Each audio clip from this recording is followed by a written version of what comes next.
Hello, welcome to Jason the Old Millennial. My name is Jason, speaking to you here in my basement in the great state of Kansas. And in this video, I am continuing my list of my top 100 favorite albums. In this one, I am doing number 50, so I'm exactly halfway through now. I started this I feel like almost a year ago. I started this list, so I'm about halfway through the list right now.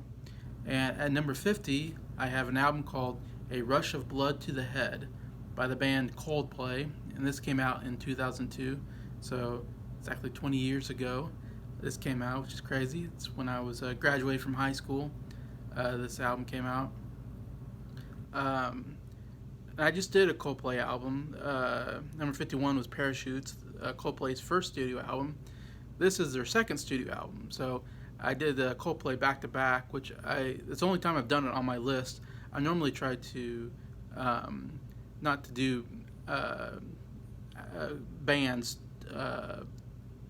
right in a row. I try to kind of sometimes a little bit space them out so I can talk about different bands each time. So I don't want to talk about one band every time or too many times in a row. Anyways, but this was a case where this is the first two albums, Parachutes and A Rush of Blood to the Head.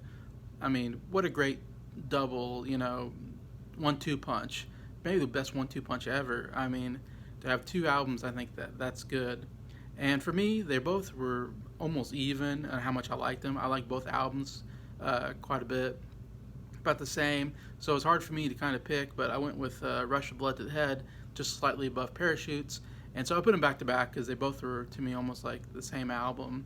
Coldplay sounds so great in both. They're pretty similar in sound and everything, of course. And so, I don't know, I decided to put them back to back. This was second studio album, another huge hit for in the UK. It went number one in the UK and went 10 times platinum in the UK. So it sold a bunch, of course, just coming off the first album, which was very popular and very successful. Obviously, usually after you have a successful album, the next album, there's going to be a lot of, people are going to really look forward to the next album. And so usually get a lot of buys on the next one, like that. And this one, sometimes they're not as good, sometimes they are good. Like this one turns out to be pretty good return. It's the 8th biggest selling album in the 21st century in the UK. And I remember I did one on Parachutes, and Parachutes was up there as one of the biggest selling albums in the UK in the 21st century. So both albums recorded very well, did very, very well. Like I said, incredible how many they sold in those first two albums. So they really started them. I don't know why they didn't sell nearly as many in the U.S. It's one of the cases where sometimes a UK band doesn't come across in the U.S. and sometimes an American band doesn't do that well in the UK. So it's one of those cultural things for some reason. There are 3 big singles that came off this album. 3 of their best, I think. I love all 3 of them. The first one was In My Place, which went number 2 in the UK. Then The Scientist, which went number 10 in the UK. And then Clocks, which went number 9 in the UK and also went number 29 in the US. That's the only one single I found that charted in the US top 100 also. So 3 top 10 singles on this album in the UK. Like I said, did very well. Also won 3 Grammys. It won Best Alternative Album, second time in a row. So both their first album, Parachutes, and this one, back-to-back won Best Alternative Album. So, they're on an incredible run, like I said, with these 2 albums. They won Best Rock Performance for the song In My Place, and also won Record of the Year for the song Clocks. In 2020, the Rolling Stones Top 500 Albums that they redid, this came out number 324 on the list, so it's considered one of the 500 great albums. I think, and I had 3 Coldplay albums on my top 100. This is the 3rd one. This is my highest rated one. Number 50, I said I had Parachutes at 51. Then early on in my list, I had Milo Exulto, whatever, a little bit lower on my list. But, to have 3 albums on my list, to me, I don't have too many bands that have that many albums on my list. So to get 3 albums means you're one of my favorite bands. So Coldplay is definitely up there. It's one of the great bands, in my opinion. I call them a rock pop band. They're a mixture of good rock music and some good pop music in there, in my opinion. Yeah, and this one's I think is their best one. So definitely check it. Rush of Blood to Head and Parachutes, both excellent albums. As you know, I said the last video, I always like to say who was in the band. Chris Martin, of course, is kind of the leader of the band. He's the lead singer and also he plays a lot of piano and sometimes guitar. Johnny Buckland is the lead guitarist. Guy Berryman is bass, and Will Champion is drums, which I love looking at the last names because they sound very English. Buckland, Berryman, Champion. That's the four-member band there. Again, it's another album that has just so many great. The piano is great. I love Chris Martin on the piano, and then Jerry Buckland's guitar. He has some really good guitar riffs on some of these songs. So really great mixture, some good guitar riffs and good piano. I don't know. I call them piano riffs. I don't know what they call them in piano world because I play guitar. We call them riffs, but I love piano also. When you got when they the intro to a song, some great piano pieces here on this album, and Chris Martin, just amazing vocals again. I love his vocal work, and when I talk about my top three, I talk about how good he is on the piano. One of the great musicians. I mean, piano playing, vocally, guitar playing. I mean, amazing musician, Chris Martin. I think, in my opinion. I know Coldplay gets a little bit of a backlash. I hear a lot of people that hate Coldplay or they get a lot of hate or something, which I never understood. I don't understand why anybody could hate this band.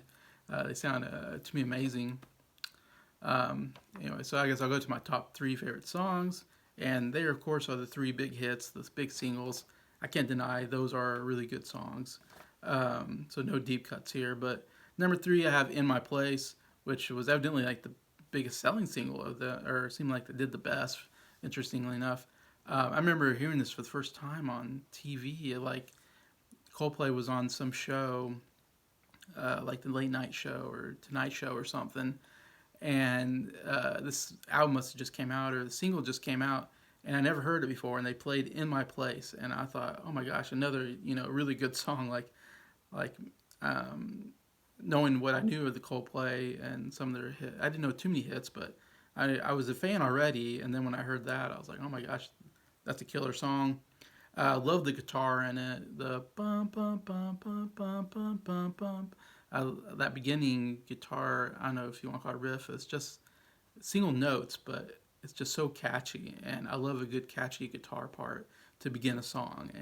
And it begins with it, and then it comes in and out during the song. And every time the guitar part comes in, I just love that guitar in the song.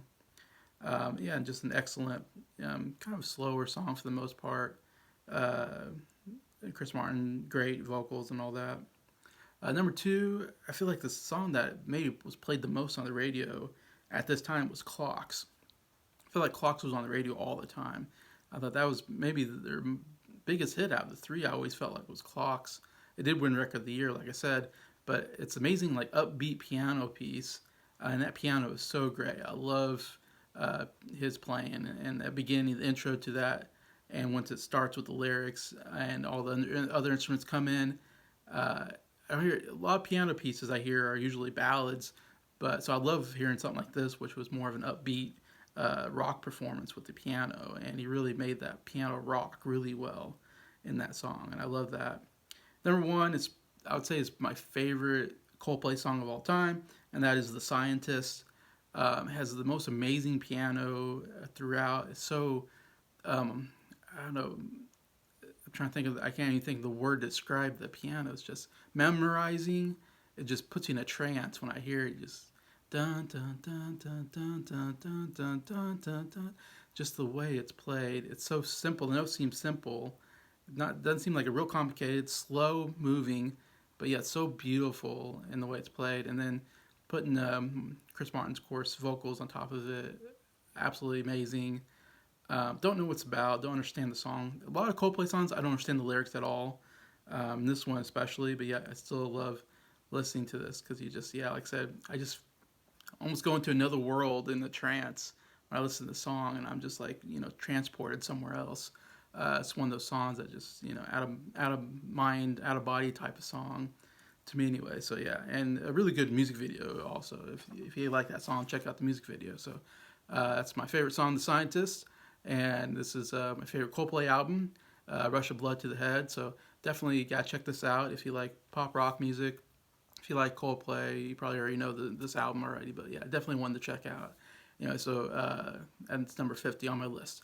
So thank you for watching the video and for liking it. Thank you to all subscribers for supporting the channel. I appreciate you. Leave some comments what you think about Coldplay or this album. Love to read them. And just have a good day. I appreciate you all.